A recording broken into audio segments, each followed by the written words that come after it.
we can't talk about Luther in the same week that R. Kelly just dropped the album. The fuck? From prison. From prison. Admitting.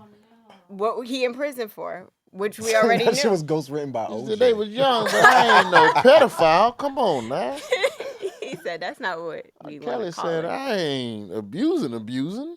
Ah. Just a little bit. Just a little bit. Oh my gosh. All right, so we have something to start us off with, something that brings us all together, because people are wondering probably why we're the three of us in this They room. already saw the Daily Show. I hope they're excited. They saw that. Yeah, of course they did. Because they were searching porn and somehow we popped up. Yeah, but he on our turf now, so you know what that means. Nice. Word up. But he's I'm like, here to fuck up your algorithm. so, we asked our brother from Legacy, my bio brother, to give us an icebreaker. So we're gonna do something with these. Yeah. Appropriate. What's going on though? Yeah. Hey, So, Victorious. yes. I brought a bunch of records. The assignment was bring sexy. So there's some sexy, there's some regular. I want to see who finds the sexiest record. Okay. I know we All right. All right. Well, we'll let our guests dig first. We can dig. Now, through am I pulling blind, or am I just gonna? No, I'm no, just, no, no, no. I'm just Take a yank look, one take a look. out. I'm just gonna, see what I got right here. Okay, now I don't know who these brothers are. They got the Lionel Richie afro. They doing something though. Yeah, that's in Spanish. I can't read that. Los Quinton Exatiantes. Okay, and then they go again. All right, yeah, these brothers. Yeah. They got a couple joints. How you get? Was that Big Daddy Kane? How you pull Big Daddy Kane? I like his name. You got Tribe. I mean, it's got electric relaxation on it, which is definitely sexy. Yo, classic I gotta right there. give a quick shout out to Big Daddy Kane, man. Big Yeah. Daddy Kane is in this this live New Jack City stage play that's touring right now. Okay. Easy. And yo, killing doing it. his thing? Killing it, man. Like I'm not like it sound crazy on paper. Like the black movie as a play. No, we don't. Shit was entertaining, man. Let me tell you where he got Carius his warm-up Johnson got a from. hit. Like that. Where he got his warm up at. Well, yo, Kane was in Playboy back in the day. Yeah, he was. Get outta And here. I remember he took the people was going after him. Now you see a lot of rappers starting their own OnlyFans or even managing adult performers OnlyFans and shit like that. So he's a trailblazer. He was. Big Daddy Kane made room for Big Daddy King. Well, you know what I like about what I enjoy. I got Public Enemy. Welcome to the Terror Dome. And What's sexy about that? What? Knowledge. Yeah. Information. What he said. Okay, sapiosexual. What I appreciate about Big Daddy Kane was that he always made records. He made sure that his albums, kind of like LL Cool J, where I'm going to make sure that I'm talking to women at some point in a couple of these songs so that they feel engaged. Like, this ain't just, I'm a kill, I'm a gangster, I'm a murder, my love. Right. Nah, also, ladies, You that's gonna some hit sexy. That Look at smooth me. operator. I met him at when I was like 6 years old, and he was nice enough to stop his dinner and say hi to me. So he was a childhood crush, and I think I'm old enough to crush now. So what's up, Big Daddy Kane? I haven't met any of my childhood crushes. No. Like, I wouldn't even. When would I even run into them? Like, when am I gonna run into Keisha Knight Pulliam? Like, I don't. Oh, but at the I don't- HBCU reunion, you could do it now. I guess Daily Show keep us so busy. I don't get to go to shit. And like, I would. All right, maybe that. Laura Winslow, Kelly. I think is it Kelly Williams. Which I don't.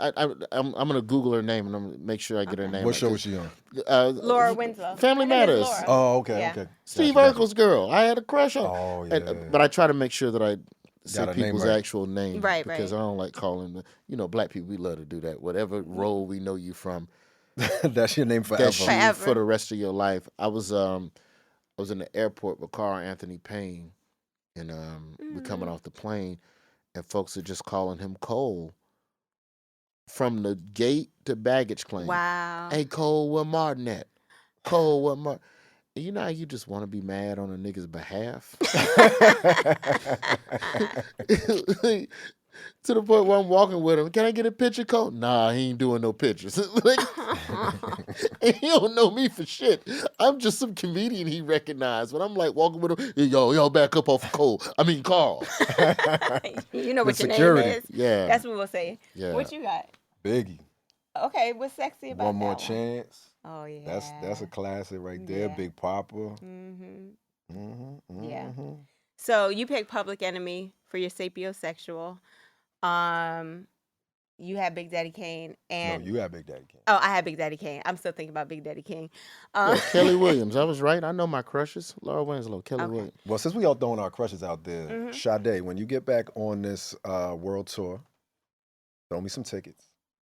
You really doing this? You really doing this? I am. I'm shooting my shot. You shot your shot. I'm with my crush. How about that? No, you already said Big Daddy Kane. No. I said when I was 5. I said when I was 5. I don't know. But, I heard some grow up in there too. In the spirit of keeping this podcast going, I believe our sponsors at Legacy said that our guests get to keep their selection. So, Wow. yeah. Well, thank y'all. To me, here's the thing about Public Enemy. You also have to, let me give just a quick little backstory about my upbringing. You know, my mother is, I think, entering her 4th decade in higher education at a black college. And my father was a civil rights journalist for the better part of his life. So everything in the house was about black knowledge, black power, and knowing more and knowing yourself. So this was one of the first rap albums that I could listen to in the house. Okay. Like Public Enemy, one of the first rap artists that I could just openly listen to, because a lot of it was about black positivity. It was about black power. And I think when you talk about, you know, grooming young leaders and grooming young black men into something so that they're aware, you know, just on some third eye open type shit, you know, I do think that there's something dope about men who care about the next generation of black men. And I think if you do that the right way, a woman would be like, ooh, I want to have a baby with him. Facts. Yo, That's shout exactly out to Public Enemy for doing that for years strong. And Chuck's still out there doing what's right, still touring, and also, you know, guiding younger artists and Chuck D all of that. Chuck D pull up to them black colleges, man, and be speaking. Like, he's not just rapping no more. Like, it's one of the, he has one of the more interesting second acts of that first generation of rap of hip hop, in my opinion. But yeah, shout out to them, man. And shout out for that line about Elvis's lame motherfuck him and John Wayne forever. Forever. Also, Elvis I know was a hero to most, but he never meant shit to me. Shout out to Legacy. Definitely make sure that y'all roll down there.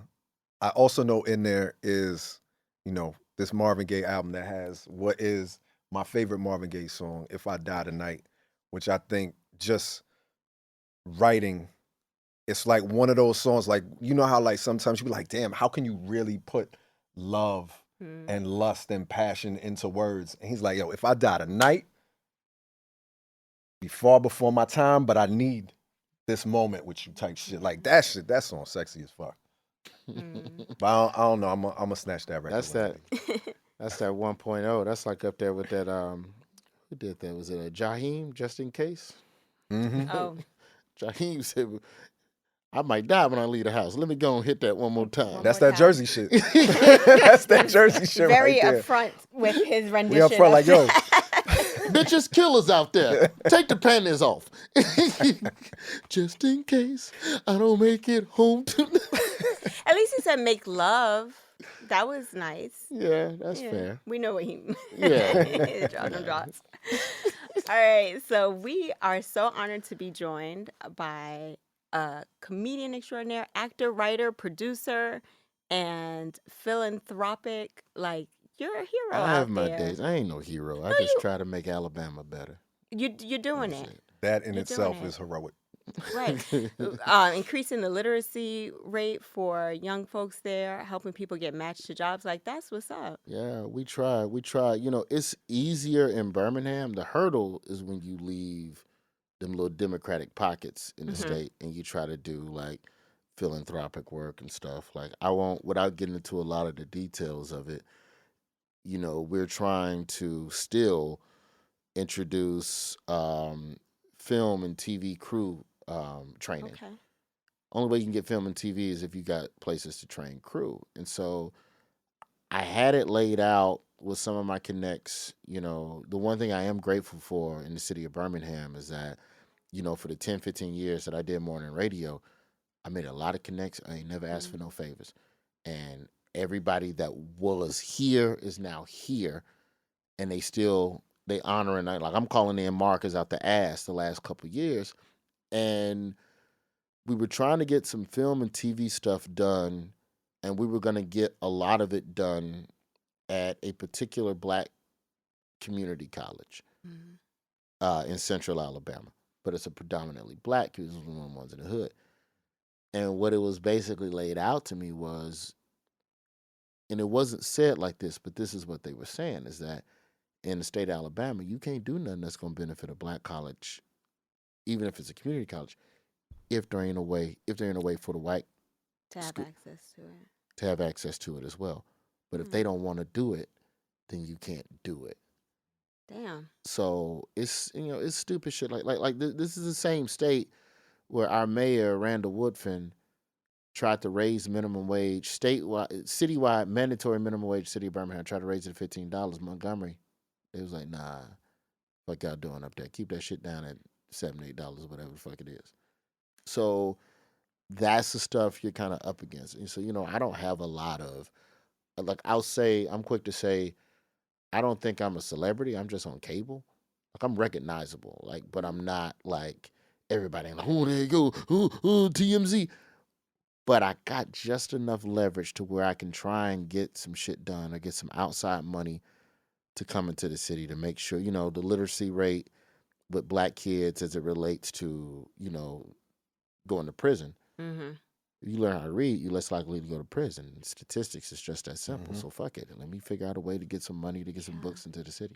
It's definitely about doing what you can. Like a lot of times people make it seem like, yo, I got to get to this magical millions to be able to help the hood or help my people in some sort of way, like in any way you can. And you live in proof and testament to that. Bro, we got my high school baseball team, which I rode the bench on. We had the folks over at Meta and Oculus had reached out for me to do some shit. I can't even remember what it was, but I just told my people, I was like, I asked them white folks if they'd give me some free headsets. They were like, yeah, they said they'll give you 5. I'm like, all right, bet. There's a company that does baseball that has like VR baseball batting, like a VR training. Ask them if they'll donate the software to them goddamn headsets of the mother white folk. And they was like, yeah. And so I took them shits down to the baseball team, because when you look at, and it's a predominantly black baseball team, when you're playing baseball as a black kid, baseball low key is turning into golf, it's turning into tennis. Niggas is getting priced out of it. You can't play to go pro. You got to play travel ball, because when you play at a city level, at least in Birmingham, you don't always see the best competition, because all the black kids that are good at baseball are probably good at another sport. So they somewhere at another school. So if this will help them get better at baseball and maybe fuck going pro, just get a scholarship. Right. So if you ain't seeing 95-mile-an-hour sliders every day, which is what you need to see to get better at this, then put on this fucking headset that these white folks gave me and go stand your ass in the gym and hit 95-mile-an-hour sliders. And then go get a scholarship. So, I mean, I can't pull up with a truck full of headsets for everybody, but goddamn, here's 4 for the baseball team. Here's 1 for the library, so that the rest of the students in the school can learn about Web 3.0 and Metaverse and all these other places wherever everything is supposed to go eventually, and that's going to take all the jobs. Go on, learn now about what's going to take the job that you think you want to. Damn. It's like just so much that we have to do to get our people to what seems like the baseline, and then the damn baseline moves. You know? But we're doing it. Yeah, we're trying. But I'll just say this: like, I know that I've been blessed since '98 to be able to grow as a comedian and an entertainer and do a bunch of other different shit. But I know all of this shit just leads back to Birmingham. Mm-hmm. So whatever I'm doing now, let me go on and start planting some seeds of goodness so that when I am eventually back there, the relationships will be in place and the groundwork will be in place to truly do stuff that can, make some degree of change. But, it's weird working for the Daily Show because the Daily Show is so global.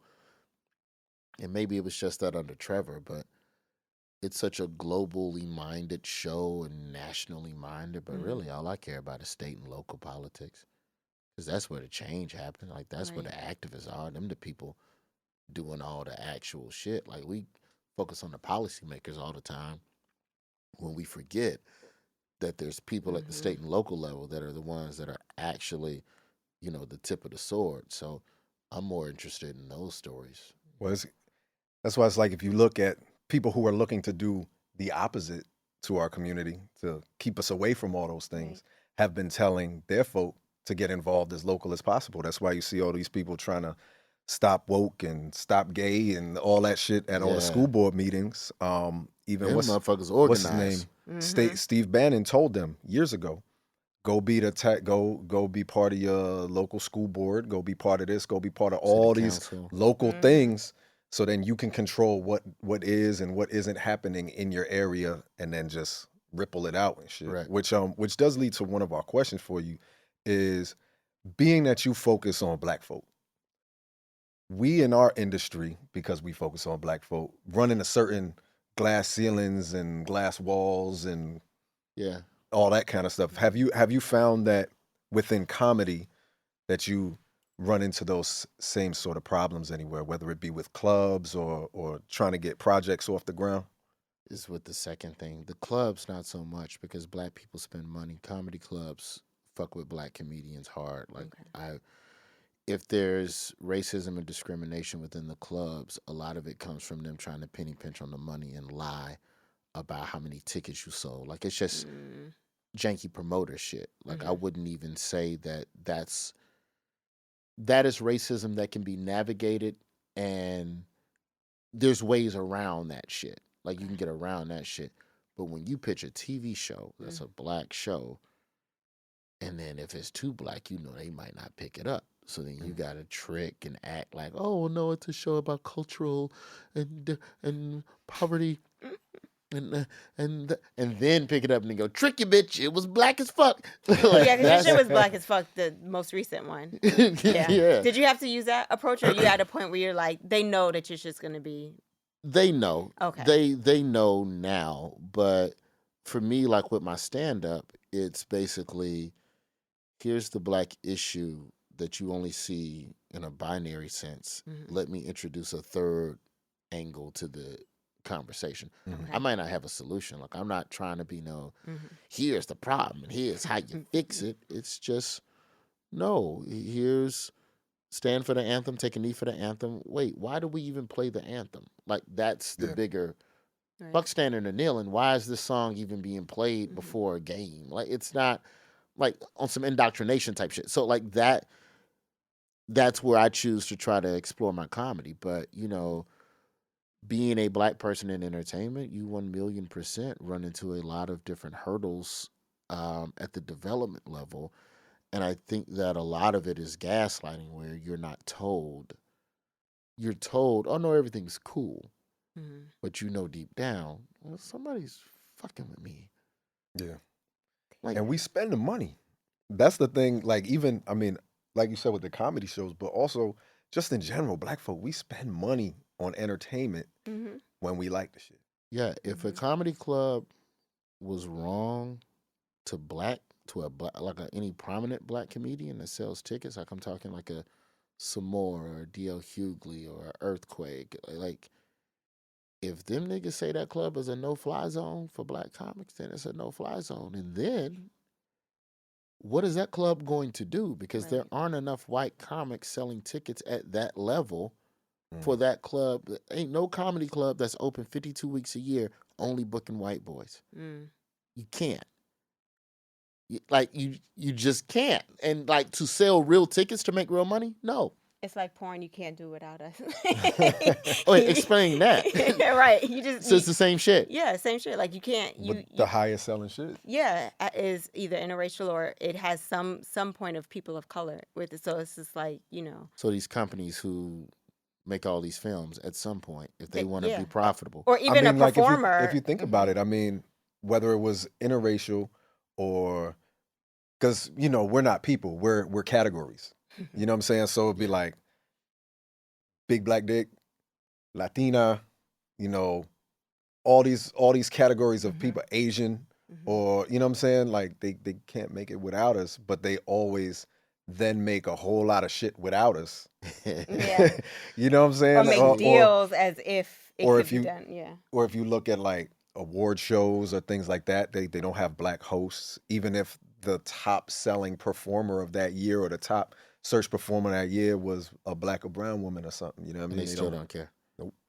It's what's interesting about your industry that I think is a little different from comedy, same but different. Is there accountability or call out culture for black people that do stuff that perpetuates stereotypes? Like if you choose to be in the slavery porno, within your industry, is there, hey man, why the fuck would you do that thing? Because like as a comedian, if you made a show that was too far to the left of what black folks are like, yo man, why would you make black people look like that? A couple comedians are gonna call you out, but more importantly, like black people in the streets are gonna call you out about it. In the streets, more than other people in the performer community that I've seen.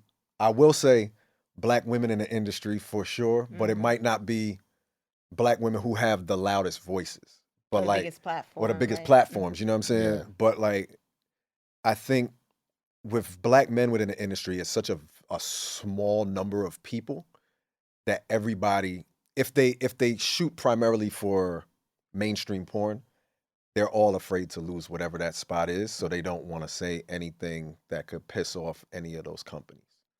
And there's also this thing about being sexually open and allowing people their sexual expressions. And there's like, as if there is a separation between reality and what we do sexually. Yeah. Where it's almost like if you yuck somebody for participating in that, it's like you are attacking their sexual preference and orientation. Shame. You're shaming them, which is a little bit different when you're talking about comedy for whatever reason they're separate in that way.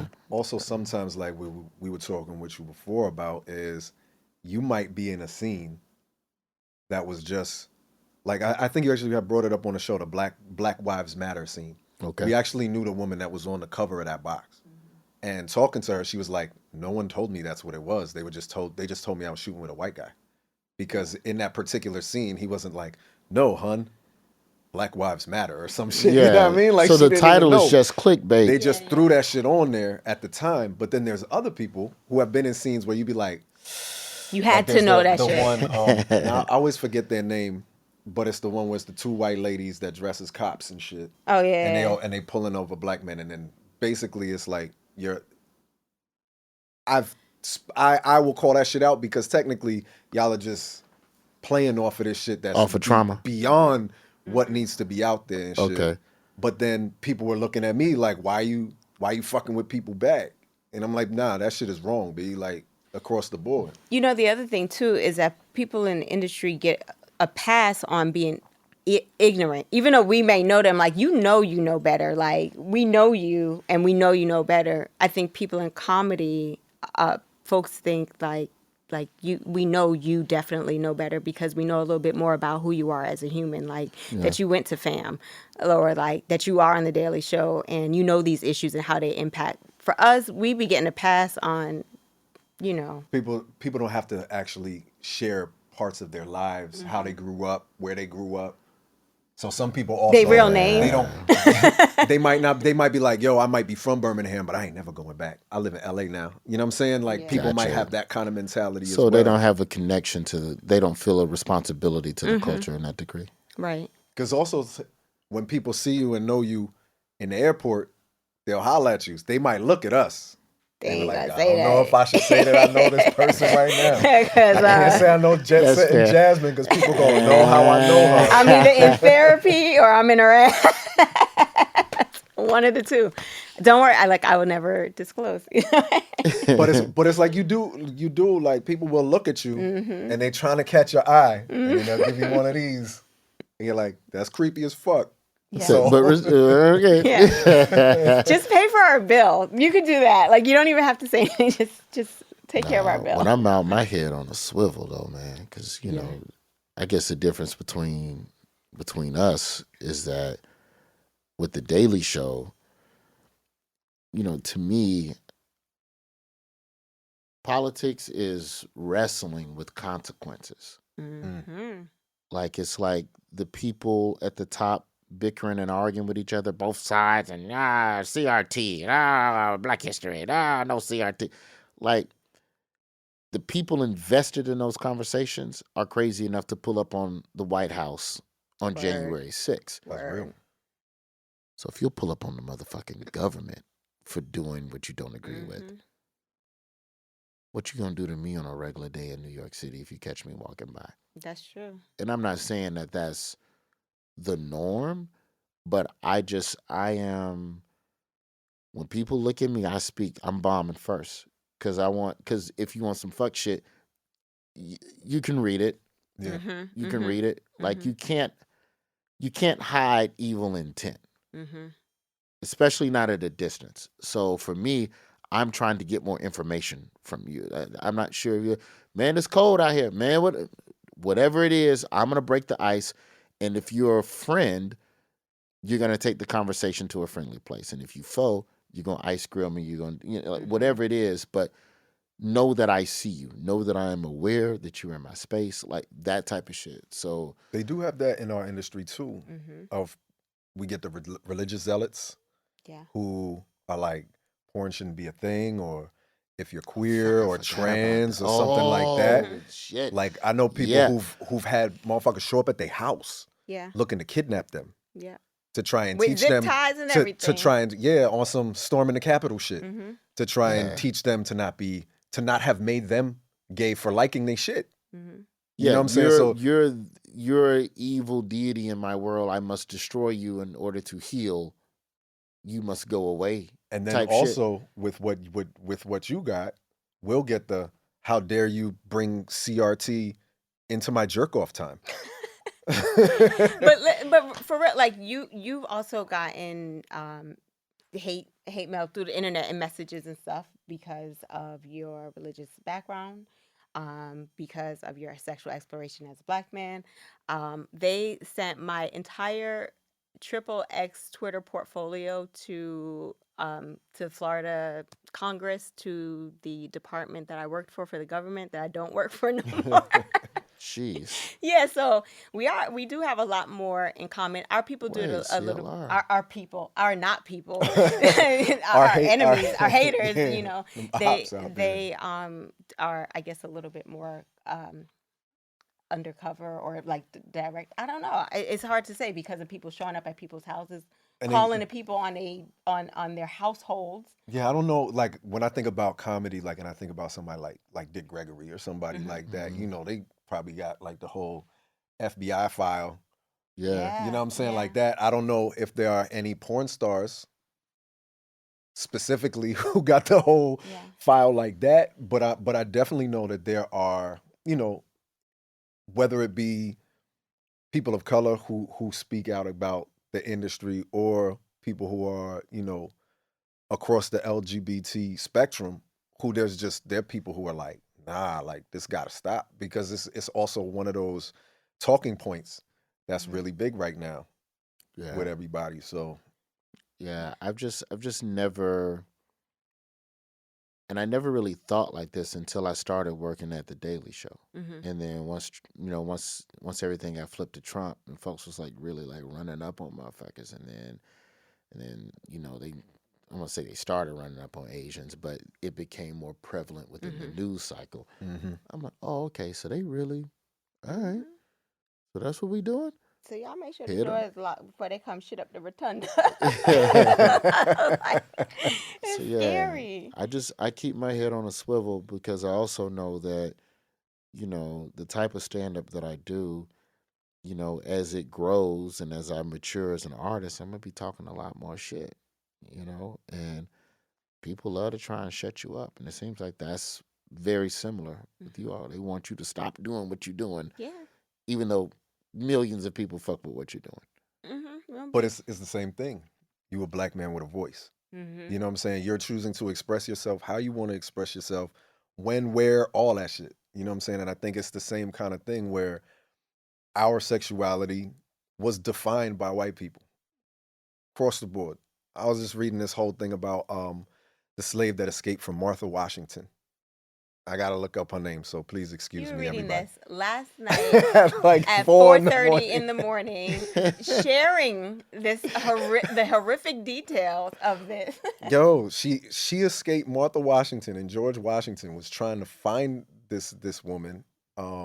She escaped to New Hampshire, and George Washington, the fucking president of the United States and leader of the military, was looking for this one woman with an agent, and then New Hampshire Jesus. wouldn't give her up. They were like, "Nah, you free here," and then so they kept trying to. Over the span of like years, we're trying to convince her to come back. Like, I don't know if they was writing her letters or what the fuck they was doing, but like, yo, come back to slavery now. Like, yo, that It's shit better now, baby. We got good food. Sending telegrams. We have another telegram for you, ma'am. Like, tell him I'm not coming back. God damn. But it's like, yo, any, and I just think about that in the sense of any aspect of our freedom, whether it's your voice, whether it's your body, whatever it is, they always gonna try to stop it, because as long as we are kept in a place, the rest of this shit works the way it's supposed to work. This shit ain't supposed to work with our freedom. Yeah. Since we're talking about the similarities and differences in learning that it sounds like the only thing that's different is you keep your clothes on when you're in front of the camera, and we don't. So far, that's all I got. But it's still in the spirit of entertaining strangers. Entertaining strangers. While also getting something out of it cathartic for yourself to a degree. So if we could switch up for a day, and you were a master fetish trainer, and we were some form of comedic entertainers, what style of comedy would you choose, and what fetish would you be the specialist on? A master fetish trainer. Is phone sex a fetish? Okay, then that's my lane. Okay, that's your lane. That's what would your my description lane. kind of be like? Help walk me into that. It's your girl 6 moments. Yeah, come on. Wait, no. What is your night flirt say? Nigga, I'm still trying to host a TV show at some point. Well, I mean, maybe that's it. Maybe that's it. Show us how, boring your phone sex line would be. Maybe. No, my phone sex is not boring. Here we go. Let's just start right there. Right there. Now, like, don't see. You see, she's doing the psychology. She disrespect me to get me to prove myself, and then when I try to host some late night shit next year, then they be like, "Hey, nigga, we saw a clip of you talking about wanting to get, talking about Only go where you're comfortable. Wait, what am I doing? Am I showing people how to have phone sex? No, just what would your, give us an advertisement for what your phone sex line would say. Like, when you clicking around. Like if I was making he's sultry from Alabama. Like if I was making like an Instagram ad for this. Yeah, hey, your bio. Hey, what's going on, fellas? It's your boy Roy Wood Jr. If you ain't got the gift of gab on the phone, you ain't gonna get the draws. So do what you can and pay for my online course. It is a masterclass on flirting via text and over the phone if you're dealing with an old chick who still take phone calls.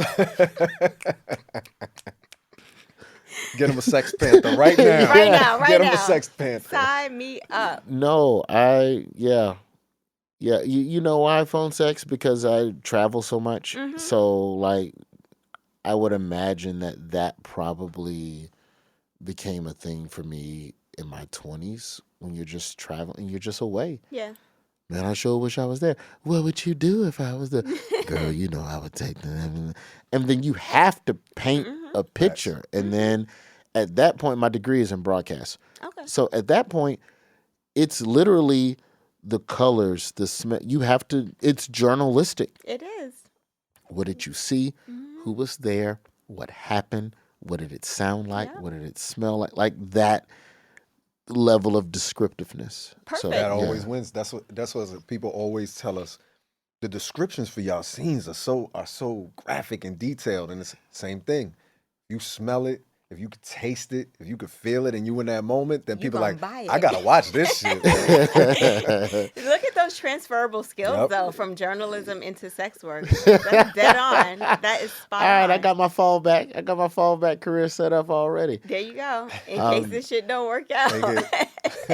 You know, low key, everybody that I know in your industry is either, I don't want to say funny, but they have comedic timing. I could see Like that. there's a performance aspect. Like I've never seen a porn comedy per se. I've seen porns that were unintentionally funny. A whole lot of those. See a lot of that, but no, like there's just like you two could do some sort of like chemistry type 2-person show. Oh shit, gassing. Yeah. In my manifestation journal over here. Okay, so what type of comedy? You want to go first? Oh, I'm happy to. I've been told that I could do improv comedy well.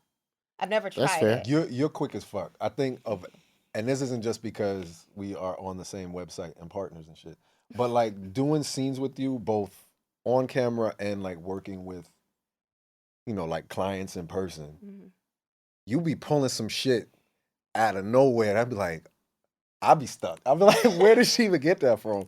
And like, you can run with it. You have a good memory also, so you can like pick up on what to ask people to get to draw the things out. And I feel like in improv and shit, you know, I've been to some improv shows where they're like pulling things from the crowd. Yeah. And if they could go back to that person that said that shit in the crowd, people are like, oh shit. It's like a freestyle. Yeah, and you shit. call wanna back. try it. How much of a scene is improv versus, you know, all right, I'm gonna do doggy, and then I'm gonna do missionary, and then put your leg up on the thing, and then we're Depends gonna on who reverse you're the working camera. with. Yeah. I've worked for some other, like, not taking Royal Fetish out of it. Other companies I work with, they are very, that shit is Shotless. like to the Shotless. T. To the T. And then the reason I would say that you do see a lot of porn where it's like it's funny when it's not supposed to be funny. One, just because you do porn and you can fuck good doesn't particularly mean that you're an actor. Just like there's a lot of comedians that are hilarious on stage, but they don't translate on film. So like some of us, we get our scripts like fucking day of. They be like, you know what I'm saying? You're a construction worker. Here are your lines. And you be like, yo, I just got here. You know what I'm saying? Like, you should have sent me this like 2 weeks ago or something. You know, so a lot of times people who might not even be actors or they might not be comfortable, they might be good at acting, but they can't deliver lines because they need them memorized or whatever. So like that shit. And then there's some companies that you got to do the exact positions that they asking. Like we need reverse cowgirl. We need this. We need this. We need this for this amount of minutes. With us, we do more of a framework. Yeah. Like, this is what it's about if we're going to do something that's outside of reality. Okay. So then that leaves more room for people like, you not a talker? Then shut the fuck up and do what you can do. You are a talker? Feel free. Knock shit out. Yeah. That's about right. Because that should be whack in your real life if you were like, all right, we're going to fuck in these 4 positions But you for can this amount of tell. time. And I've then I'm dated out. people like I that. was gonna say, in real life, you can tell who watches that porn template because they fuck in that order, and it's very telling. Shit. Yeah, you might switch it up. Let me think. Yeah. Yeah. Like, girl, it's about time for the reverse cowgirl right now. Blow job, Yep. eat you out, Yep. doggy style, and then get on top. No, get on Missionary Yeah, first, missionary and first, then then doggy finish in style. doggy Yeah, style. finish in doggy. Or you might finish on face, but Yeah, if you just go straight blow or in the job. breast. If you could tell if you watch ass, breasts, or facial cum porn.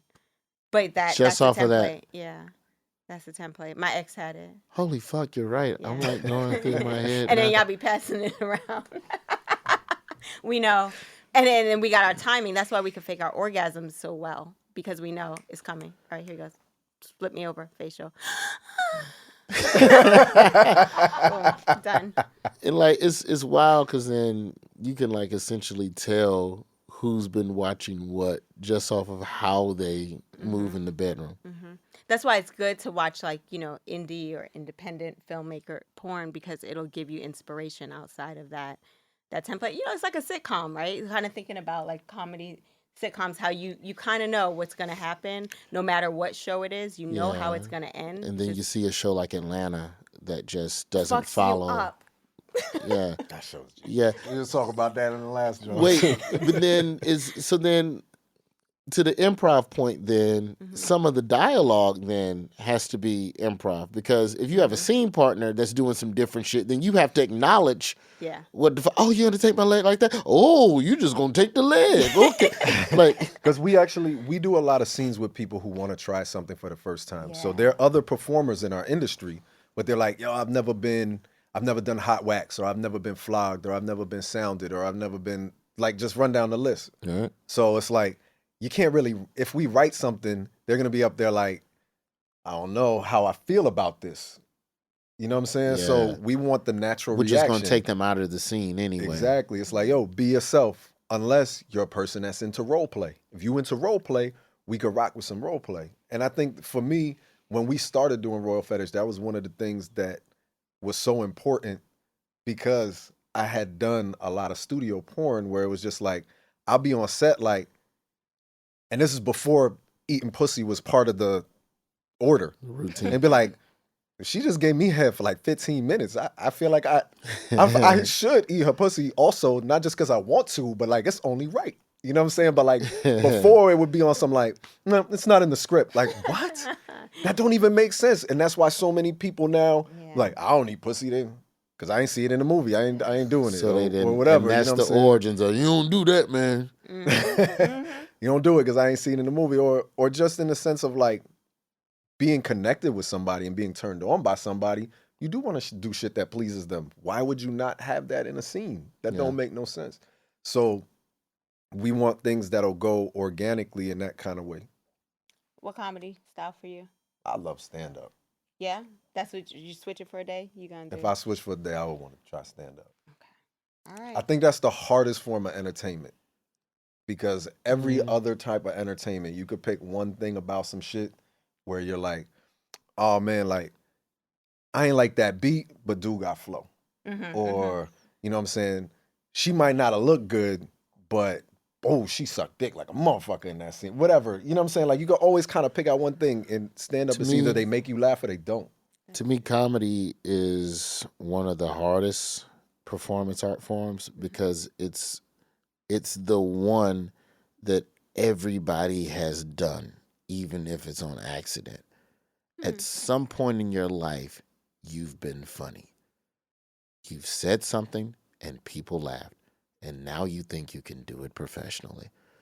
So the moment you see a joke on TV, hey, ain't funny. I know funny. Do you nigga? Do you really know? You may not like that joke, but that doesn't mean you know funny. That just means that joke did not connect with you. So I think that's probably the biggest thing, is that I think comedy gets critiqued so fucking hard, because everybody, I know a little funny. I've seen funny. I've done research. Like I know like it's not like you know you can't dance. I know I can't rap. So I can go, yeah, I didn't like that rapper, but it's not to the point of, well, I should also be a rapper. It never gets to that point. Porn is like that though.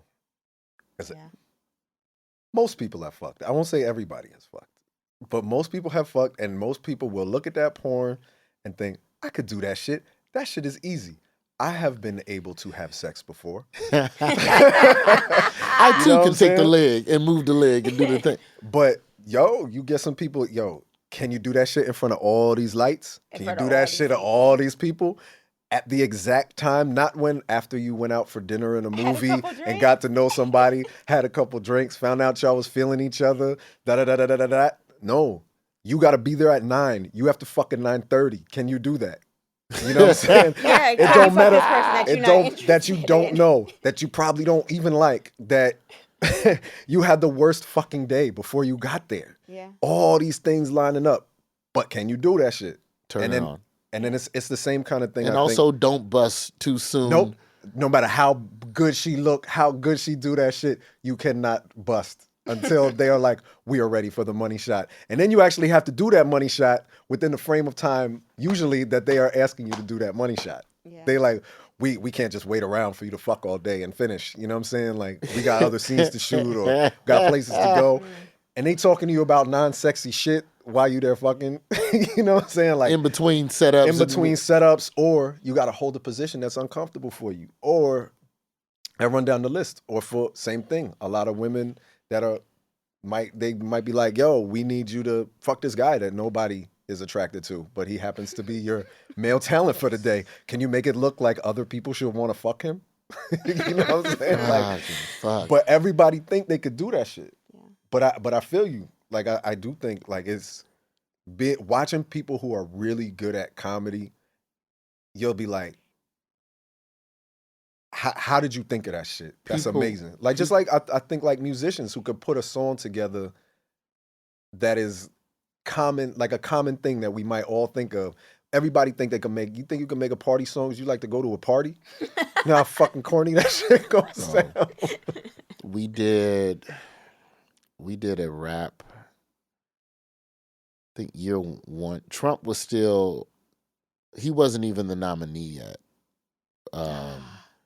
It was still Republican primary. Okay. And me and one of the writers had an idea because Trump was just always bragging and talking shit and all this stuff. And I was like, man, that motherfucker be bragging like a rapper. And then we looked at some of the lines of some of his quotes, and I was like, that's shit rappers say. I got a jet, I got money. I was like, I bet you if we could find enough Trump quotes, we can make a rap song comprised of nothing but shit he's actually said. And so we spent a week just going through transcripts of just anything he said anywhere on earth.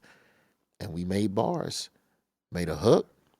We went out to Long Island to this Batman, Bruce Wayne looking ass mansion, and I shot a whole ass video as Trump rapping Trump quotes.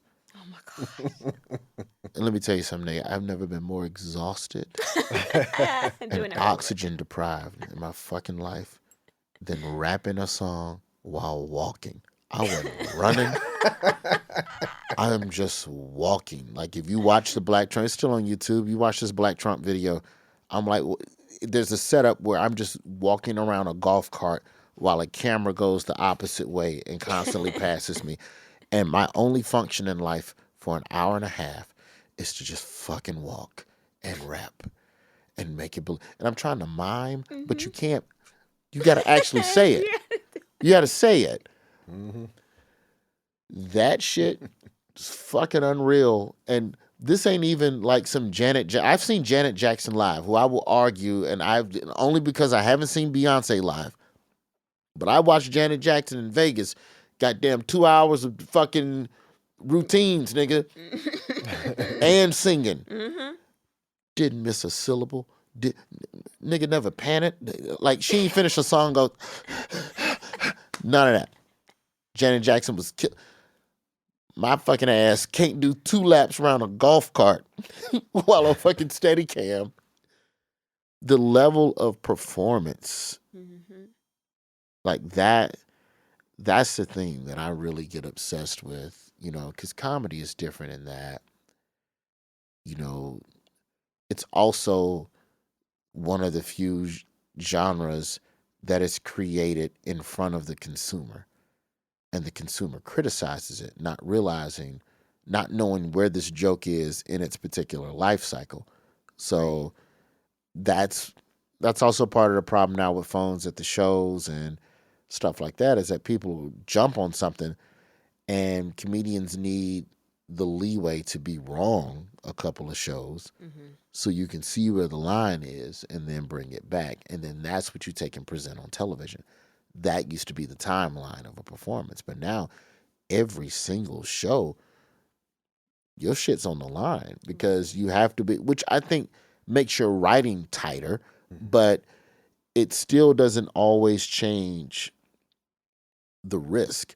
Like, I wish that there was more ways for comedians, and they bag phones at certain shows and stuff, so you're able to come up with ways to do stuff in a bubble where people don't notice. But I just really wish that there was a way to like really rehearse sometimes, because like I'll walk down the street and the only thing I rehearse is tempo of a joke and inflection, but that's not until I have the verbiage. Like if I'm shooting an hour special, it may take 1.5 to 2 years to zero in on what the 60 minutes is. But in that last 6 months, when I know what the joke is and I've said it a bunch of different ways and I've listened to the audio and I know exactly, okay, this sentence is funnier after this sentence, but this word is funnier than this word.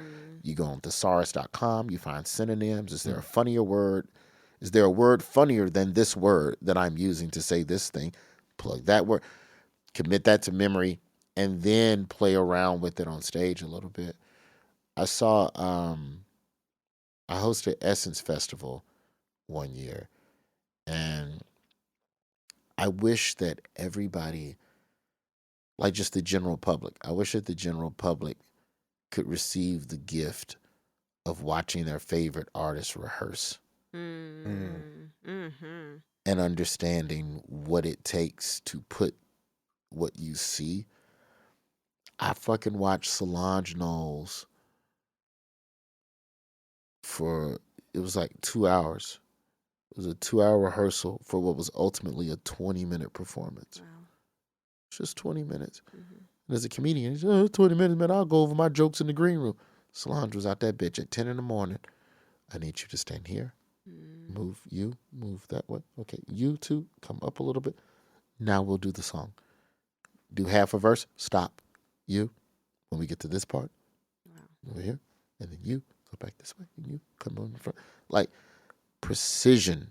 Fucking Mary J. Blige, same shit. Y'all think Mary J. Blige should be up there fucking around doing all them stuff? You practice that. Yes, you do. That shit is fucking science, bro. That's why we love it, and it's a part of. Oh, that's another question. What's that, Mary? You can crush on Mary. You just don't like Sade. I like Sade. I just don't like your crush on Sade. Because that one's real. No, should we talk about it? Or have we Wait, but before we do that, I do. Need to get when we talk about this, with what you were saying about live, I think about the sex work aspect of that with strippers, and dancers, and also cam models. Oh my goodness! Because cam models, I know some cam models who will be like, I just got this new dildo and I'm going to try it live for y'all tonight. Let's go. You know what I'm saying? So it's like, that's one of those, I mean, if it don't go right, and people can be very, very judgmental and say wild shit. Not even can be, they do be. Yeah, they do. They do be. They do be. Especially with the cam girls, right? Yeah, they'll so watch like, it. but I do, but just saying, like, there are some of them who will try out certain shit. Like in that moment, like they are like, I am trying to do X, Y, and Z for the first time, because that's how you pull more clients. Yeah. And here's the thing though, how you were talking about people actually, like, you're basically rehearsing live. At least you know that they paid already. Like you know what I'm saying? When you're doing it for cam, like you might not even try the dildo the first time. You might have tried it alone. Like, okay, like it feels good. I hope people like it, right? But you don't know if they like it until you see them tips coming through or not. Yeah. And it's like, damn, like I did all of this and they trying to get you to do more with it. They was like, yeah, look great in your pussy, but put it in your ass though. And get the other one that you used last week. It's like, get it a friend. Double DP in yourself. Yeah. And you asking for the money at the same time? Like how you talking about walking around and rapping, so you got to ride this dildo and beg for money? That's a lot. That's a lot. Fuck, that is similar. I was talking with, I don't know if she's retired yet, so I know she was talking about getting out the game, but this girl, Hurricane Fury, she does this, she does squirt videos, Get 'em Girl Fridays. So she was telling me how when she had started, and she said this on my podcast, because I know my mama watching this right now. She, why are you talking to that young lady? Don't worry about that, mama. Mama, you shouldn't even be watching this shit, mama. No, watch. This is good. This is good. But Hurricane was telling me that she had started out just doing dildo play on herself on camera, and then on one random day, just started squirting. Don't know where it came from. Don't know where it happened. And then that became her thing. And that's how she built all of her bread and transitioned over to Twitch. But like, you have to ideate. You have to create, because that's what happens on stage. You just say, I'm just fucking around. And, oh, shit, a brilliant joke just came out my mouth. But don't let that body change again, and it don't squirt no more. Then what the fuck? And so, you know, it's about figuring out ways to recreate that and connect with the audience. But yeah, I've met, oddly enough, like I've gone to strip clubs, but I like, as a stage performer, when you see another stage performer, you can just look in their eyes and that nigga thinking about groceries. And it's not Eggs. yeah, like you can just I don't know. There's just been such a synergy with strippers that I've just never really gone to. Like, it's never been my first. It's a lot of food. I go to strip club for food, but like, there's a lot of strip clubs. I'm like, yeah, I gotta get a lap dance. I'm like, nah. If you ever see me in a strip club, I'm with a bunch of other people who really wanted to be in the strip club, So or on a date with somebody that wanted to go to a strip club. We established that you have watched some porn here and there, maybe. Oh no, I did. I'm just fucking with you. We that was research purposes and shit. But like, so is there any sex workers that you have, like, from any walk of sex work life that you have like come in contact with, or you just like, that's my shit? I don't know. I've met them all on such a human level that it was never really like, it's just like I worked at the subway. Shout out to Birmingham, to the Pickwick subway. It's gone now, but so Birmingham 5 Points South at the time in the 90s, that was the counterculture side of town. So that was nose rings, tattoo shops, the one or two gay bars that might have been in the city of Birmingham, but weren't even openly gay bars. It was just bars where gay people be type era of society. So, you know, if you worked closing shift on a Friday night in 5 Points South, you saw every single type of person because it was the bar district. So you saw everything, and you know, from unhoused people all the way sex workers, like drunk businessmen, all of that. So you would meet women in like over the course of a year, and I'm like 16 working this, and you come in every Friday night around 2:30, and like knowing what I know now, oh shit, you was taking a break. This is when you come take a break and have your sandwich. Yeah, ain't talking about shit out there tonight. Or yeah, it's a good night tonight. But it was just always just conversation. Like, it was never, oh, that's what you do. Like, you put two and two together after a while, but it was just never, I don't know, it was just never a thing. And then I remember when I stayed in Elizabeth, New Jersey, dog. We got a play out there, right? At the fucking Night's Inn. I actually used to be a driver out there, but that's another story. I was in Elizabeth, New Jersey at the Night's Inn, and I was coming to do Showtime at the Apollo, comedy TKO, and I won't name the other brother, but but we decide to share a room. Well, now Henry Coleman is another funny comic out of LA. Okay. He's from Memphis, but so Henry and I like share a room, and it's like $30 a night, just to give you the perspective of the type of situation. Oh yeah, 1 and 9. So we're not really, there's no Yelp in 02. You know, there was Travelocity. You know, I don't even think Expedia was popping it. Like, but there was no reviews. It was just, hey, nigga, it's a hotel. You want to stay there? $30. You want to stay? It was like, fucking bet. Me and Henry Coleman, we get to the Night's Inn. When we pull up, and it's one of them U-shaped joints, the motel with one way in, one way out. And just at the front, it's just sex workers and dope boys. And they just chilling. Like, they not fucking with nobody, but they just chilling. And I'm like, God damn, I can't believe this. Fucking, that's what I gotta fucking do. So it's 2 nights before we're performing at the Apollo, and the room is as tight as you would expect a $30 hotel to be. So ain't no space for niggas to move. So I'm gonna go outside and work on my jokes. And so because when you're doing television, TV is a little different from live. Like it's like what you're talking about with those white porn productions where this and this and this. You have 2 minutes and 30 seconds. And if you do 2:31, we're fucking cutting your microphone. Or we're gonna edit your whole joke. So you have to be precise down to the fucking commas and the semicolons with your jokes. So it is literally an Easter speech, basically. So I'm going to go outside and memorize my Easter speech. And then that's what we were going out into the clubs each night leading up to the Apollo to work on our set or whatever. And so I'd be outside talking to myself and shit, and I'm watching money move in the parking lot. I ain't saying shit to nobody. And on the night we were supposed to go to the Apollo, one of the women came up to me and she's like, what the fuck you niggas doing? And like, y'all the police. Like she started like, nah, why the fuck would you think the police? You ain't bought no dope, you ain't bought no pussy. And you niggas just been outside, all up in our business. And I'm like, no, let me explain. And so he explained, hey, we comedians, and and they're like, oh. And like a fucking switch, this lady just starts naming her favorite comedians and who she like and all of this. And we're like, I'm 21, 22 at the time. And just giving us all of the fucking, you can do it and go do it. And the Apollo and she's rattling off names of motherfuckers she's seen at the Apollo and how historic the Apollo is. And just fucking hyped us up. Just fucking. Me and Henry Coleman hop in the car. We ride out to Harlem. We get booed.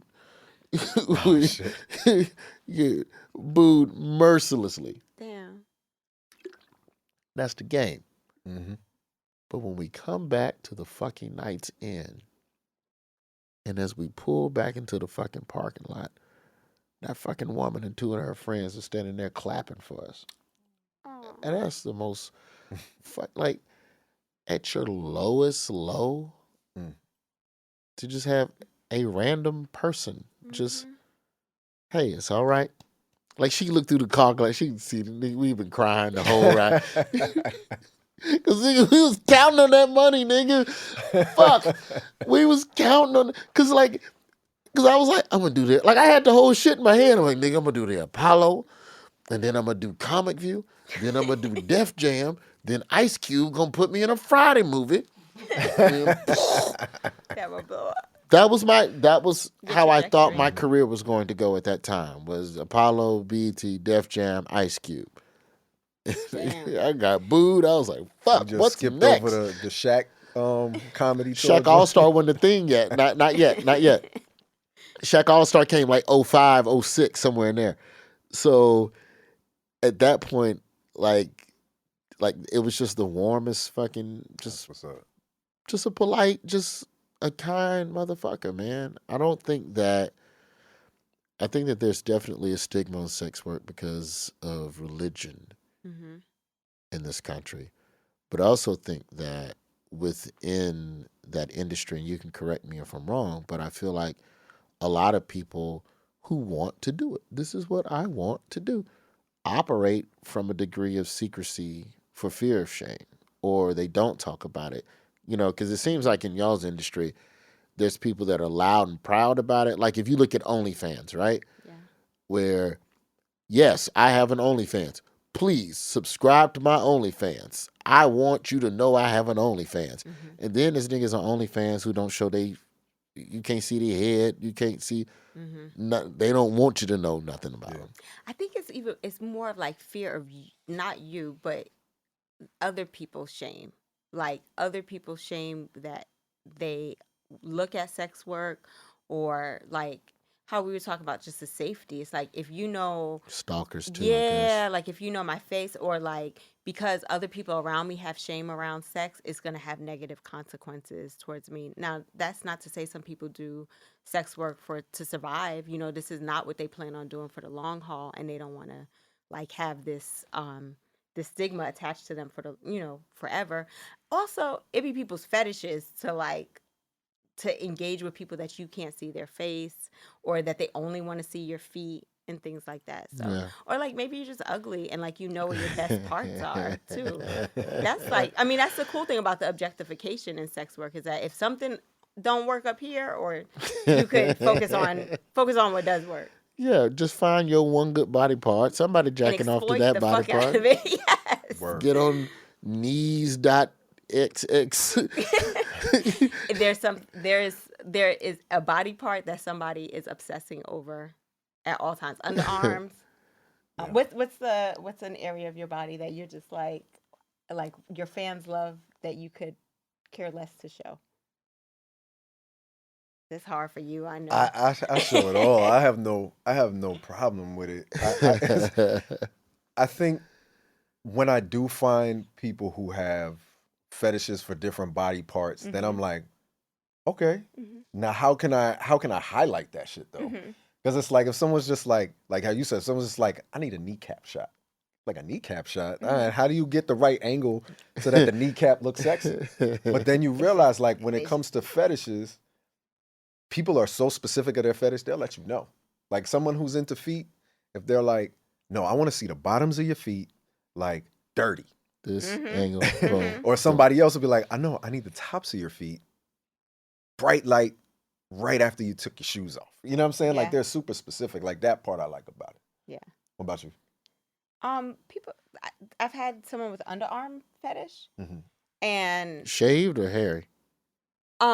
So both. Some people that I've had want to see my underarms bare. Some want to smell, like they buy my shirts that I slept in for a while, and that's like I'll sell it because I like to make the money, but it does feel like oh man, you want to smell that for real? Yeah, I met a penny seller. We had her on my job podcast one time. Yeah, that's a whole nother level. But the panties I could get with. I guess because I could attach the sexual part to it, but it's just not my kink to be up under my arms. And then some with hair, which I can never grow it out long enough to really make that kind of money. To go like the 70s Wolfman, Pam Grier. During the pandemic, I got real close. You can't put no extensions in the underarms. I could. You're right. I could. Some underarm weave. I could. But but the shirt shit I get, that's no different than women wanting to wear their boyfriend's hoodie and shit like that. You just want the scent of the person. But also, I mean, for people who like sweat, sometimes it's the what were you doing that you built up that sweat? Yeah. Or some people sweat a lot during sex, so they like that kind of smell. Or I just be like, for real? I mean, but okay. And I send it. Okay, here's your money. Okay. You got the money? Yeah, I'll send it. They like it. So no, comedy ain't got nothing like that. That's not true. I think you could sell your drawers after a show. No. I do. You want to try it? I tried to sell my sneakers as an NFT. Them niggas was like, no. But that's because it was attached to the NFT part. Probably so. This is before I knew it was all nobody crooked shit. With that. Yeah. That's what NFT stands for. Yeah. Okay. But no, I have a lot of sneakerhead. Nice. I got a lot of sneakerhead fans now. Like it's like just built up over time. And I used to not really be in the kicks like that. I was a Timberlands and I wear sneakers if I'm balling. That's it. But now that I've understood, like, yo, I have certain fans that only want to see me fuck in Jordans. Yeah. Or certain fans like these. With like they're into like these kind of boots. Sent me a whole bunch of these boots. Like, could you wear these in your next scenes? Here's some boots. We want you to go Here's to work. Some bread. You know what I'm saying? Like, you know what I'm saying? I'm like, and it got me even like now all of a sudden I'm like, yeah, no, I prefer some like LeBron 15s. You know what I mean? Like now I'm all of a sudden a sneaker. I just know shit about it. You know, so you could do it. It's just I feel like because I've been checking like in your stand-up joints, you be having some fresh some fresh shit. So the sneakerheads are out there. Now, if they know, like, oh shit, I could get them Roy Wood Juniors from this joint. You know what I'm saying? Yo, There'll people never be be into another that pair shit. of those. Yeah. Yep. Well, there definitely another pair of these LeBron 15 King cloaks, and you can shoot me a DM if you want to buy them. Whole Hey. size 13. Shoot me the DM, and I'll make the deal. No, Okay, don't just jump into my industry. Okay, respectfully, hit Jazz. Okay. And then send the got message back you. to me. Do y'all get product placement? I don't imagine no real corporation wants to be anywhere in this. But What'd you say, Roy? Talk about this black-owned business like that. Great, that's just sitting up here right now. you know, what we do for scenes. Because there are certain products that, you know, people might not be like, yo, let me try to get lube into this. That's what I mean. Into like, this Disney stuff movie. products You know what I'm in the saying? industry. So they gonna holler at us. So we Particular definitely do. dildo. Like, I tell you what was wild about your industry that I didn't know, and like I can't even remember when I found it out. But I was sitting there, mouth open, when they was like, "Yeah, they do dick and coochie molds, and you can just take his dick home with you." It's like, like You can take ours home. We have both. I mean, you know. like when I found that out, I was like, "Oh fuck, that's brilliant. That's fucking brilliant." They was like, "Oh yeah," and then they make it with the silicone and it feel real, and nigga the skin tone of it. It's like, I was like, "Oh shit." The porn industry ain't fucking around. It ain't. Make sure that you go to jetsettingjasmine.com or lustarts.com. Get the Kingdom Wall dildo, the Jet Setting Jasmine Garden. Yes, and penetrated. We got some Christmas gifts coming for you. So, but I mean, when you think about it, it's like the clicks on porn they're like astronomical, and you can't get advertisement placement on regular, like.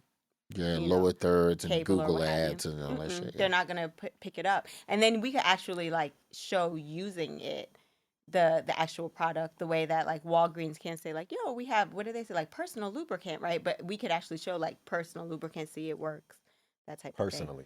Yeah, certain sexy clothes, like all kinds of products. Even when you're thinking about like, we be doing porn in the kitchen, in the bedroom, at the pool, and all these different places, and then we're able to show our sponsors like millions of people who you may not have like their emails and that type of thing, but we can show you their demographics, where they live, how long they spend online, all of that stuff. It's a market. But I guess a lot of that for your industry, unfortunately, just boils down to corporations also being bullied by people that are rooted in it. It all comes back to religion. It really does. And I think that's the part that's unfortunate. I think with stand-up, you can, if you have a good enough social media presence, you can get some plugs, you can make a little bit of money.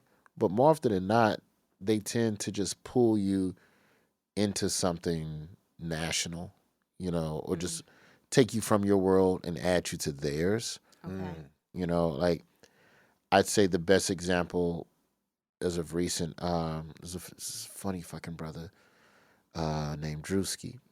And so Drewski, like, I won't even try to explain what he does online. You just got to go see that shit. But then you'll turn on the television, this nigga be in a national commercial. And I'm like, fucking good for him. Like, that's fucking dope. Because you're able to build your brand on your own and then have national brands come in and try to, fucking be a part of your fucking wave. And that's all self-made. Like, I love watching, these youngins, to a degree. I was looking at Snapchat for a while because what I find fascinating about your industry is that also your industry usually dictates how tech moves. And if you can make people horny or you can make them laugh, then you win.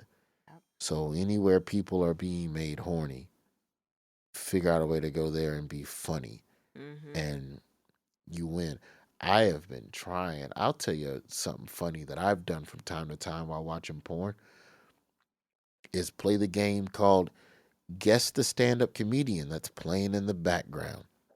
So a lot of people have... Yo, Really? you would be surprised how many regular folks out there are just fucking with just Netflix specials on in the background. It's funny. Like Lil Rel, yo, I almost, Maybe that's that phone sex voice thing. I was gonna say that he would be good for our pornioki. Oh yeah. Yo, I had to stop myself from texting Lil Rel one night. This nigga popped up in the background of a porn. I was like, "Hey man, they watching your special." I probably shouldn't send them that. Well, I mean, yeah, you should. No. We gotta normalize porn. Well, but do I send him hey man, I was watching this porn. Yeah. And you came up in the background. Not sure if you want to say hello to your fans or not. Yeah, you should. Yes, just like that. And the cool thing is that you could actually, instead of sending the porn, you could just send this clip, and then then we'll, But it normalizes porn when we actually talk about watching it. It's to the point now though where now like I'm in the background and like if I see people fucking and there's comedy on the background, I want to message them. Have you seen my latest special in Perfect Messenger? It's perfect for fucking. It's socio-aware comedy.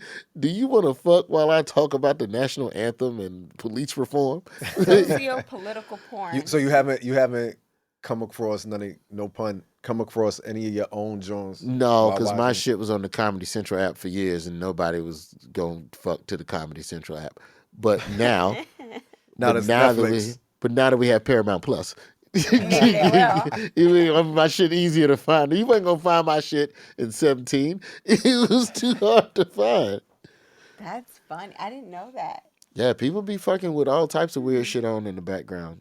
We ain't trying to get our shit shut down, so we keep everybody's copywritten material out of our porn. But if you wanna throw a couple jokes, we'll put something in the background. Put it on mute. We can put this in the background of that shit. You know what? Do you know what I'm gonna do? I'm gonna shoot some special porn footage, porn stand-up special. I'm gonna just do like an hour of just jokes. And then y'all just had it just for y'all to have.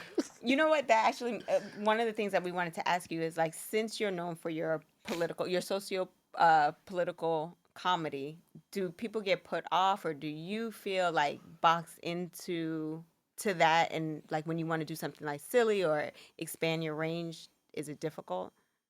A little bit from a casting standpoint, like.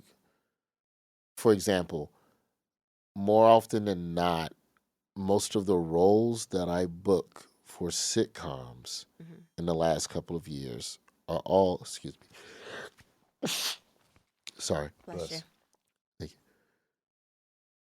Most of the roles that I book in sitcoms, I'm wearing a suit. Mm-hmm. Because I wear a suit for the Daily Show. Mm-hmm. And most of the casting people know me from the Daily Show. So this character has a suit. Well, who looks good in the suit? Roy, get him in. And I book him. We were just talking about Flatbush misdemeanors before we sat down. I was a principal. He wore a suit. I was in Confess Fletch with John Hamm. I was a detective. Wore a suit. I was in Better Call Saul. Mm-hmm. And I was a public defender. I wore a suit. I was in Space Force with Steve Carell. Fucking suit. So it's like, and I'm not, hey, keep giving me the suit, buddy. Look good in the suit. But it's important that I start doing different stuff outside of the Daily Show so people can see me as something a little different. So if there's a typecastishness, it's that. But in terms of my actual stand-up, people come and low-key, they get disappointed that I'm not going harder at a lot of what's going on in the world. To me, a lot of my stand-up is just all the shit they're not going to let me talk about on the show, or I just don't have the runway to really get into the way I want to on the show. But, my next run of stand-up specials, for me, as it stands right now, it's all going to be about fatherhood. I don't give a fuck about, like, I did 3 one-hour specials talking about everything that's wrong in the world. And there are plenty of other comedians that are out there doing that as well and doing it very well. So I'm going to take a detour and talk about me for a minute. I'll get back to all the crisis of the world in a minute. But I just want to talk about, my relationship with my son, my relationship with my father, or the rockiness of what it was as it informs. To me, that's more interesting. Yeah. That's this. Yeah. You know what I'm saying? Like, to me, that's more of that. How was I raised, and how is it informing how I'm going to raise my son? Yes. And starting from that question, I think from that question alone, I got 2-hour specials in me. Probably a one-person show. So if that ain't what you want to see, it's cool. You gotta come see me. I'm okay with that. But I cannot be the guy, especially if I'm still at the Daily Show. I do that at work. Right. My day job is I work a job. Even now with Trevor Noah gone, I'm still at a building where if I walk in the room today and go, hey, you know what? I want to take some cameras down to Selma, Alabama and talk about the sewage systems and how fucked up the water is down in the Black Belt of Alabama. I got people who go, bet. Here's your camera. Here's your plane ticket. Go do that. So I don't need to get on stage and talk about Selma. I'd rather talk about this. So that's what I'm trying to get to now. Now, I haven't been back on stage in about a year and a half in terms of regular touring. I just haven't. I took time. Well, I can say this now. I took time because I had, like, you ever look at a nigga and know he might quit? Looking at Trevor, top of 2022, I was like, yeah, they got that twinkle. I'm not finna. Like watching a stripper. Yeah, I was like, he thinking about groceries. I'm finna sell some scripts. So I focused on writing television and movies all year. I was blessed enough to sell a couple of TV shows, and some went somewhere, some didn't. But writing television, I was like, I would rather creatively spend time doing that right now.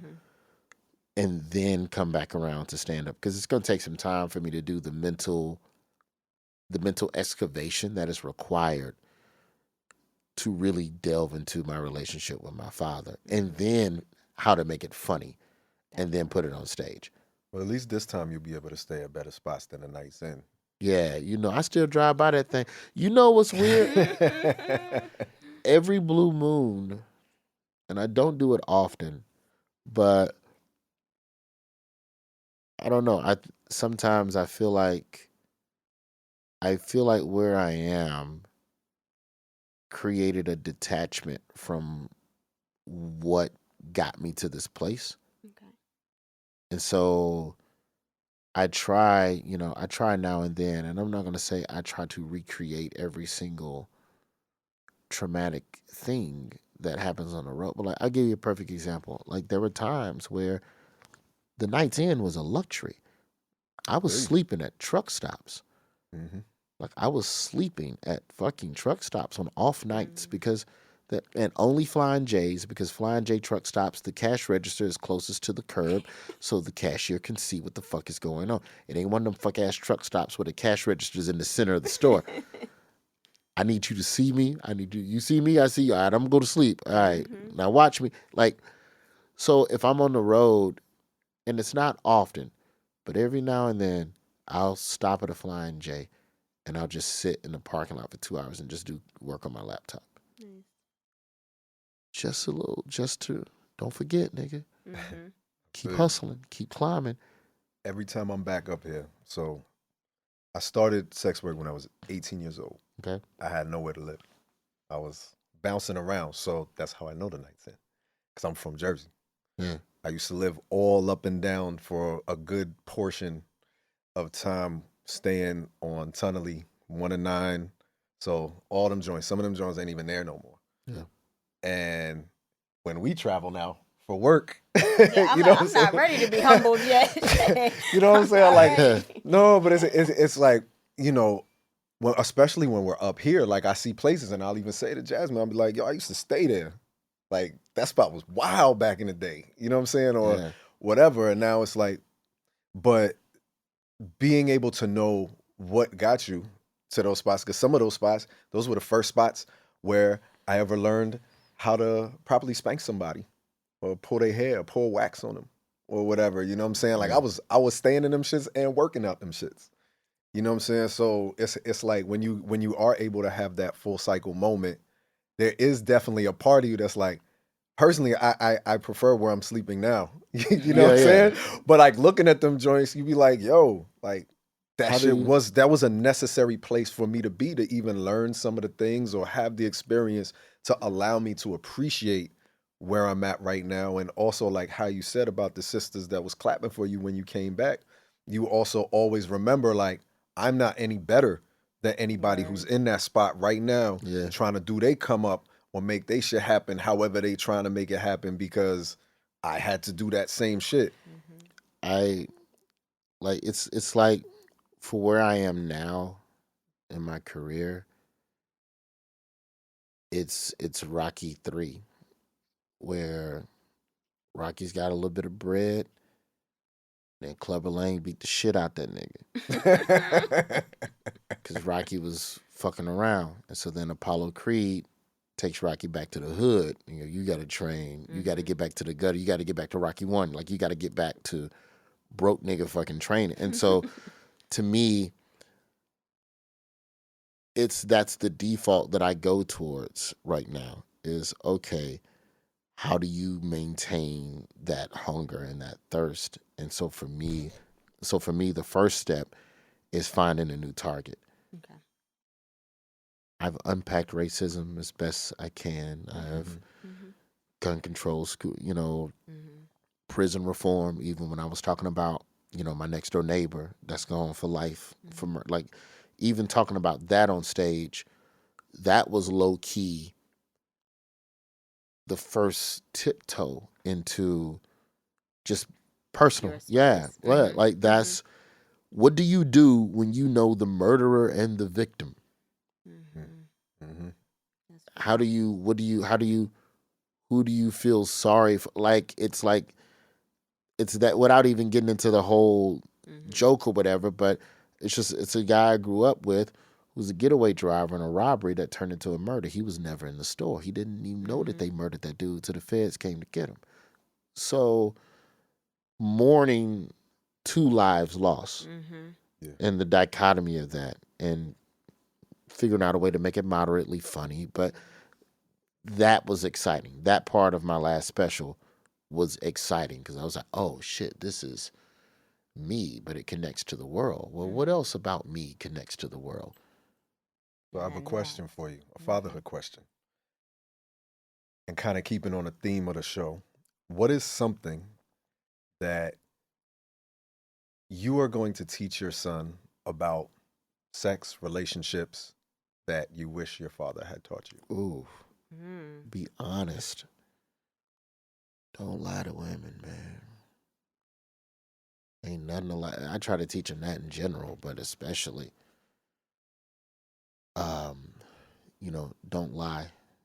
Don't lie first and foremost. And I think maintaining, a degree of respect for women, just on some don't raise your voice, like don't yell. Like we try to do that. Like so much of it is just general base level respect behavior in general that also is transferable skills, right? Over to relationships. But, that's really all I've thought about up until this point. I'll tell you something that I've gone back and forth about with my son, and he's 6, just for perspective, is just with regards to chivalry, because there seems to be 2 different schools of thought on that type of thing. But I do think that above all, something as simple as asking someone, is there anything I can do for you? That if you start there with most people and you ask that question consistently, sooner or later they're going to tell you the truth. So that's the thing that I am trying to make sure that I demonstrate, and it's a little more different and difficult now because, I'm in a situation now where we're co-parenting. So it's not like before where I had around the clock to show, hey man, watch me and watch how I talk, watch how I interact with it. So now when I'm in that space and it's the 3 of us, I have to be more deliberate because he's watching, and also he's older now, so he's absorbing. So, and when the time comes and you see me with somebody new, here's how it's going to work. Because I definitely never got that from my pops. Gotcha. I definitely never. Like, I knew all my daddy's side chicks. Nigga. Yeah. Like, I don't think no child should know, and I'm not slandering my pops, but you're asking the question, just in terms of understanding when you get older, when he gets older and he unpacks everything he saw me doing, he'll see the examples, he'll see the breadcrumbs. So, I, above all, just ask people if they need something, communicate, talk to people, like he did something. I wasn't there when it happened, but somebody told me a story about him just being very kind to another child at like a birthday party, and just hearing that made me just feel so fucking good. That's all. Yeah. Told you, it's not what they be doing in the house; it's how they behave when they out the house. So, in the spirit of time and all this fatherhood talk, let's talk about our mothers. Yes. That when we cannot leave this building without getting their questions answered. They have questions. So we have legacy. Legacy. In the spirit of legacy. In the spirit of legacy, breaking generational trauma, bringing our parents into the things that we do, and respecting their perspectives. We ask our mothers that we're going to be talking to you, and they watch you on the Daily Show. Okay. Did they have anything that they wanted to ask? And so my mom was like, ask that young gentleman.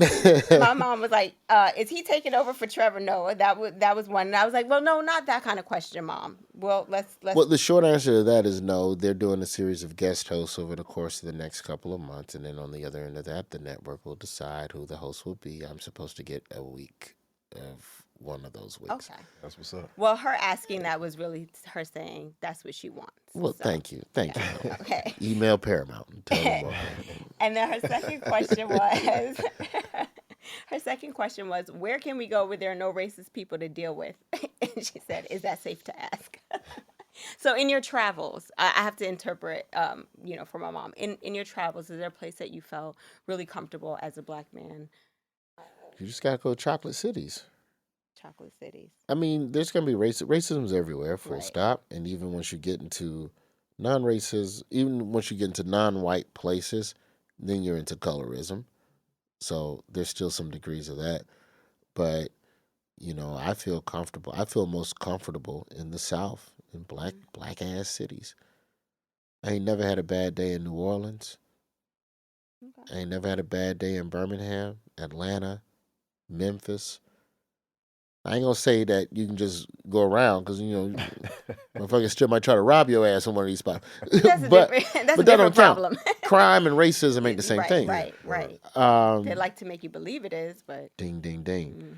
Mm-hmm. I'd say those are probably the big ones. Charlotte, DC. I always have a good time in DC, and you know what? Low key, Houston. I enjoy Houston. I don't get there often. Houston does show a lot of love. Mm-hmm. I don't get there often, but when I do, it's always a good time, and it's like dope ass Black folks, like dope Black professionals. Because I think what I take that question as is, are there places Black people can go where they can feel like they're in a bubble of their own? Of their own people, like that's what I take that question as. And so those cities are where I definitely feel like, oh, if you didn't show me another side of town, I think the whole city was like this. Okay, so Mom, pick one of them cities that you're willing to move to and take care of these kids with. You got your mom? I do. I remember her question. My mother wanted to know how comedy has changed from when you first started to now. Like, you could take the question wherever you want to go with it. Let's go to the deep end of the pool then. I mean, it's definitely more opinionated. There's more comedians with opinions now than there were in '98. when I started. When I say opinions, I'm talking about the world and issues and all of that stuff. I think that society has decided to some degree that certain opinions they don't want to hear no more. And so now they're being more vocal about it. I'd say that comedy, but I would argue, though, that comedy has never changed. The audience has changed. The taste of the audience changed. The appeal of what the audience wants to hear has changed. And so they speak out on certain stuff that they don't want to hear, but it hasn't stopped comedians from doing what they want to do, saying what they want to say. So I'd say that. Cool. Yeah. I always say, like, people complain a lot about, like, cancel culture now with comedy. Do you have any thoughts on that? Yeah, but who's getting canceled? I'm trying to figure that out. Chappelle hosted SNL after pissing off the LGBTQ plus community, and then went on stage in front of 18,000 people and brought Elon Musk out that bitch. Like, there's no who's getting canceled. Like, I feel like people complain. The people who complain about cancel culture and quote unquote like woke isms, not even people need to look up where the word woke actually comes from and what it means. But like the people who are doing that is more like, I can't talk about these people how I want to talk about them anymore. Yeah, but I think still wind up doing it. Yeah, but they still do it. But like you have comedians who are pissed that they can't do what they want to do without criticism. Take the criticism and keep doing the joke, bro. Yeah. The people who like you are gonna come see you anyway. Now you're probably not gonna get an opportunity to do every TV show you want to do. All right, but that's the game, man. So either you committed to the shit or you're not. And then on the audience side, you can say whatever you want, but at the end of the day, most of these companies only care about profit. So if you're a comedian that's saying something divisive, you're probably going to bring eyeballs, which brings profit. You can't expect morality from a corporation. But I just think that artists have to figure out, if you're just going to do what you want to do, then do what you want to do. People are more opinionated, and there are now people who don't want to hear that shit. Comedians ain't changed. Comedy ain't changed. It's not going to change. But the people who don't want to hear that are going to say something. And eventually you're going to run into a couple of corporations who are going to decide not to work with you because it's more trouble than it's worth. Right. That's the consequence of speaking free mind. To me, until you're going to jail, I don't know if it's canceled, if it's just opinions and just people just don't want to hear that opinion. Yeah, I mean, what was it in the 60s? They would take certain comics to jail. And you cuss. Come on to jail, Lenny Bruce. Come on to jail, George Carlin. Come on to jail, Dick Gregory. You know, so people still free to say what they want to say, whether it's people fuck with it. You're free to say what you want to say. You're free to go into buildings and make money doing it. And there are a couple of buildings that may not want you in there, and people are going to protest against you. Now, I don't think that's the part of the game I don't buy into. I don't buy into complaining because somebody don't like what you say. What the fuck is a boo? Yeah. You go up on stage some nights and get booed, nigga. Is that cancel culture? Good point. So a tweet ain't nothing but it's a digital boo. Like, yeah, I mean, really. And so I just don't see the big conflict. But then I'm also a comedian that's not doing a bunch of shit that's pissing off a bunch of people. But I might one day. I just don't think that comedy has changed as much as the audience is wanting something better or something different or something that appeals to what they want has changed. Because keep in mind, they go, oh, it wasn't like that back in the day. Also, back in the day, motherfuckers didn't have all these avenues to boo you digitally. Right. And now people have more avenues to see the content that they want to see. Yeah, specificity is the new broad. So now if you want a comedian that speaks exactly to your community, I guarantee he's out there. And if he ain't on a channel, he's on YouTube. Because they all got, these youngins got cameras now. Yeah, they do. They upload their shit. They doing better numbers on YouTube than they would have done on linear. So I don't know. Like, if you hated a motherfucker back in the day, you had to write a letter to the newspaper. Ain't nobody doing that shit. You ain't writing no letter to the editor. Like, you'll send your tweet and keep it moving. Word. To our point, comedy and sex work do have a lot of parallels. Holy shit. There's a whole lot of them. Yeah. So thank you so much for coming and exploring those. I parallels. appreciate y'all. I do. I really do. I appreciate the level of.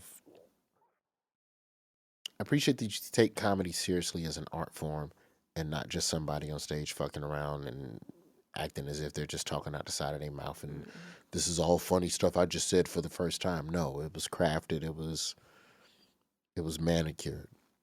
Yes. It's thoughtful. And I mean, we take comedy. It's also informative and digestible. Very, very serious topics when we're talking about our styles that we like and it's just a way, I mean, just thinking about the work that you do, the fact that we can have our moms weigh in on it and our young adults weigh in on like what can we that's really it's a gift and a craft that your talent is something that we can share across generations and talk about hard topics. So we appreciate you. Well, thank y'all. I grew up in a house where my grandmother had Red Fox records. You know what I'm saying? And would have parties to play Red Fox and Mom's Maid. Yeah. And shit like that. So comedy, that's why when my mother found out, she was like, oh, her, you gonna tell her the initial question though?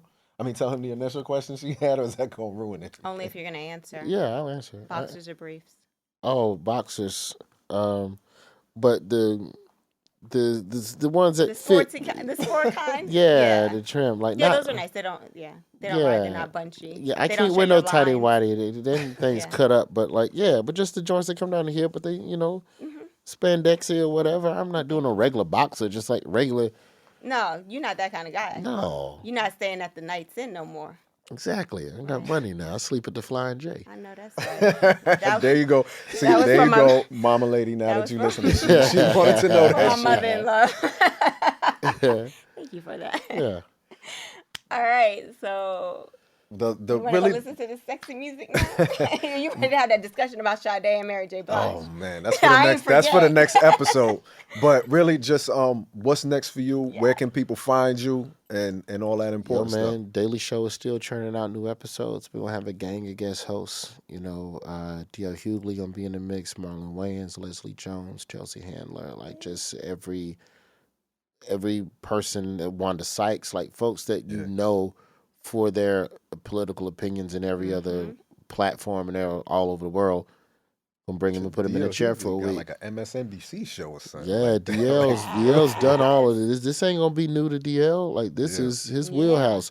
So we'll be doing that on a regular basis, and then at some point, I think April or May, I'll probably start getting back out on the road. But it's just RoywoodJr.com. I'll put an @ in front of it for social. Word. And I'm father to father. I'm definitely looking forward to hearing what you got. I'm working on it, man. I'm working on it. So in the meantime, build some Legos with this boy. There you go. Yo, Royal Fetish Radio, porn and politics, the one and only Jet Set and Jasmine. Yes. King Noire, we want to thank Legacy for providing us with this crate that I'm trying to get out of here with. I'm trying to get that Marvin Gaye joint spinning. Thank you, Roy Wood Jr., for coming on the show. We really appreciate that. Everybody, definitely go to royalfetishxxx.com.